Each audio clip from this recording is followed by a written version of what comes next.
দেখেছি প্রত্যেকবারই প্রশাসন ব্যর্থ হয়েছে এদিকে আমাদেরকে রুখতে। তাহলে আমরা কি এই প্রশাসন আর চাই? এই প্রশাসনকে আমাদের আর দরকার আছে? কালকে যখন আমার ভাইদের উপর হামলা হয়, আমার যে এই আন্দোলনের কেন হাত তুললো? প্রশাসন কেন সেই জায়গায় উপস্থিত থেকেও তাদেরকে আটকাতে পারলো না গতকাল?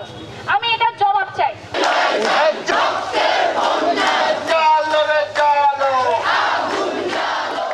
এদিকে বিকেল 4:30টার দিকে কুমিল্লা বিশ্ববিদ্যালয় ক্যাম্পাস থেকে বিক্ষোভ মিছিল নিয়ে বের হয়ে উপাচার্যের বাসভবনের সামনে পর্যন্ত যায় আন্দোলনকারীরা। পরে সেখান থেকে ফিরে গতকাল আন্দোলনকারীদের সাথে পুলিশের ধাওয়া পাল্টা দেওয়া হওয়া স্থানটিতে গিয়ে তারা অবস্থান কর্মসূচি পালন করেন।